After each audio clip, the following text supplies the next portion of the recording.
Alright mga sir, no? So meron tayong Suzuki Boardsman dito, Street. Yan, no? Street EX. So bagong bago pa to mga sir. 10,000 km pa lang yung tinakbo nito. So ang nangyari, nakadalawang beses na siya nagpa-throttle body, pero ganun pa rin, nagbabayad lang siya ng 900 pesos every palinis. Sound check natin.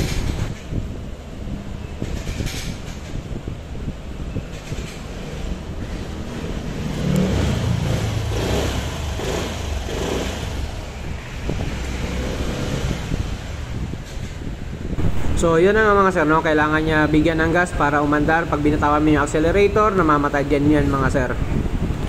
Ang sabi ng gumawa nito mga sir, no?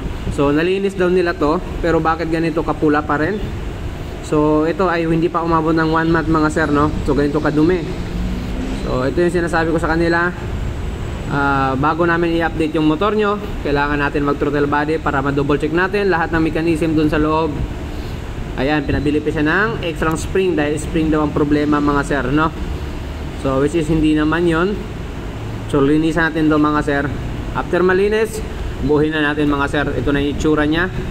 Yan yung totoong linis mga sir, ha. Sayang yung 900 nyo, magpapalinis kayo sa iba. Samantalang dito 300 pesos lang. Kasama na yung ECU update mga sir. Pero libre yung ECU update natin mga sir.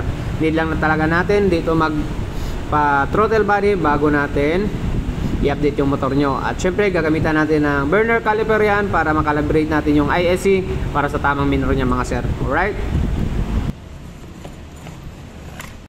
Tapos dito naman tayo sa diagnostic mga sir, no? So kailangan natin siya i-reset muna para sa refresh ng ECU. Yan, reset lang natin yan. Pag once na magpa-total body tayo mga sir, kailangan natin tong i-reset mga sir. Yan, no? So wag kayo sa hula-hula mga sir, ha. Marami na rin ako na-encounter, nilalagyan lang ng straw para lang magkaroon ng minor yung motor nila. At ginagalaw yung stopper ng idle or ng TPS angle para magkaroon ng minor, which is maling-mali yun mga sir, kasi calibrated na po yun ng Suzuki Philippines bago nila i-release yung unit nyo mga sir. Alright.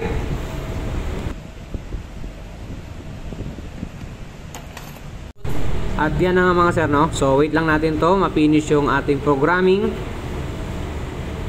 Ayan na mga boss. So yun, natapos na natin ito mag ECU update. So check natin yung parameter ng ating diagnostic tool kung sakto ba yung RPM nya sa kanyang pag-andar mga sir. Alright.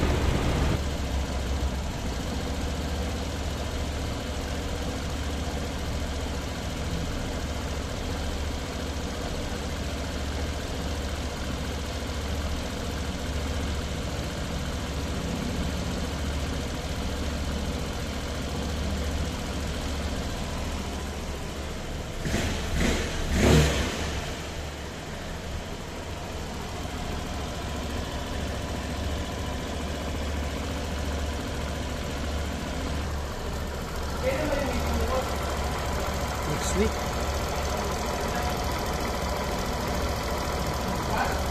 Next week. So ito yung sinasabi ko sa inyo mga sir, na huwag nyong galawin to kasi calibrated yan at hindi yan makikita kung wala kayong diagnostic tool mga sir, no? Alright, so calibrated na yan. Testing na natin to mga sir.